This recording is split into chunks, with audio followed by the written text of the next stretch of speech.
Nagdaang taon, sila iyong iniingatan, Panginoon. Nawa ng Diyos, marami pa po silang birthday darating, Panginoon. At sila higit na matuto pa po, Ama, sa iyong mga salita at aral. Marami po salamat sa iyo, God. Nawa ng Diyos kung ano man po yung aral na dapat nilang pakatandaan. Nawa ng Diyos, ito'y kanilang itanim sa kanilang puso't kaisipan, Lord. At sa iyong biyaya at habag, Panginoon, sila po, Ama, yung pagpapalain, Panginoon, at makakasunod sa iyong mga aral at utos, Panginoon. Marami pong salamat sa God. In Jesus' name we pray. Amen and amen. Happy birthday to you. Happy birthday. Yay! Birthday number. Happy birthday to you.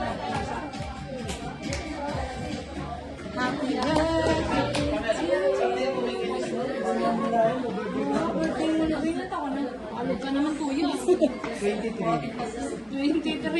Ayos to. Sige, tadako na po tayo sa weekly schedule natin next week.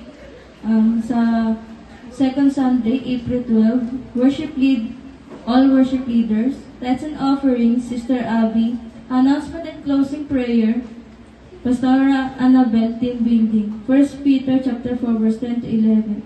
Each of you should use whatever gift you have received to serve others, as faithful stewards of God's grace in His various forms. Do not be slothful in zeal, but fervent in spirit. Serve the Lord.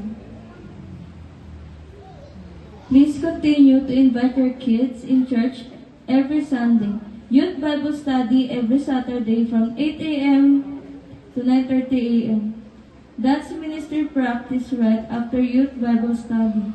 Music team practice every Saturday. They also hold a Bible study and fellowship once a month. Reminder to each and everyone to keep the church area clean inside and outside. Always remove the shoes and slippers before entering the kubo outside. All who will follow the calling of the water baptism will all have orientation right after the service. Pledges for our team building and baptism will be given to Sister Jeremy for recording. Prayer and fasting on April 6 to 10.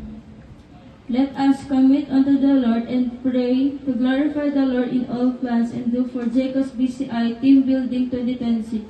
God willing. It will be next week, April 11 and 12. Pray for God's provision for everything. His will be done.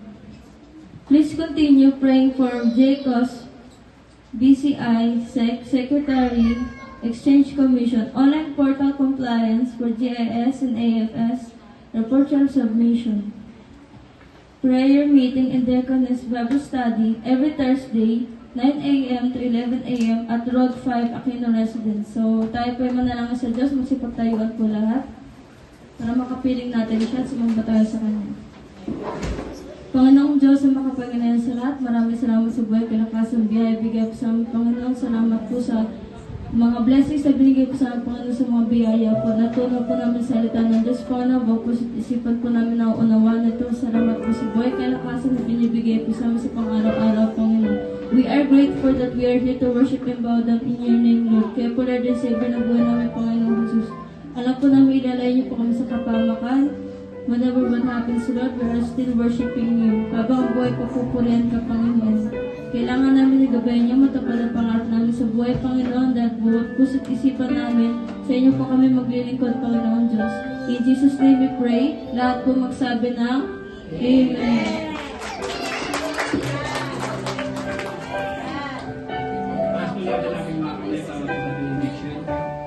Lord, maraming po salamat sa natapos po na patuloy na gawain ngayon araw.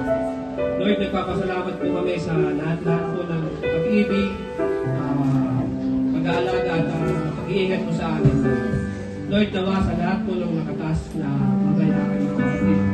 Lord, maging tapat po kami sa pananampalataya sa inyo. Hindi lang po ngayong araw kami nagpupuli at magpapasalamat, kundi sa araw-araw po na pinagkakaloob po sa amin. Lord, nagpapasalamat po kami sa buhay ng bawat isa na nakakaranas po ng kapangyarihan at biyaya niyo po, Lord, yan. Lord, maraming po salamat. Ganun din po, Lord, ingatan niyo rin po, Lord, sa aming patuloy sa aming pagsamantalang tahanan at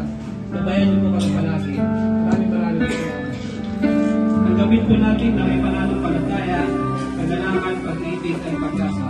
At biyaya na nagmumula sa ating Panginoon. The Lord bless you and keep you. The Lord make His face shine upon you and give you peace. The Lord give His countenance towards you and give you peace. Amen.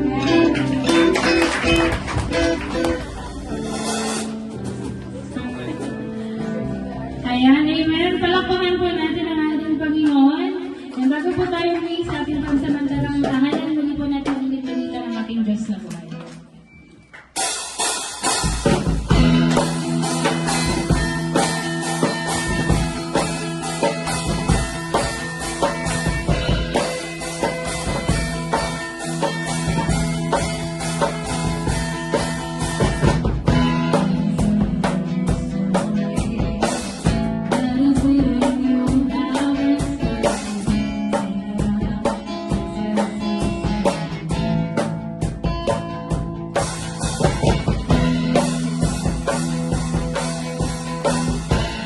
I'm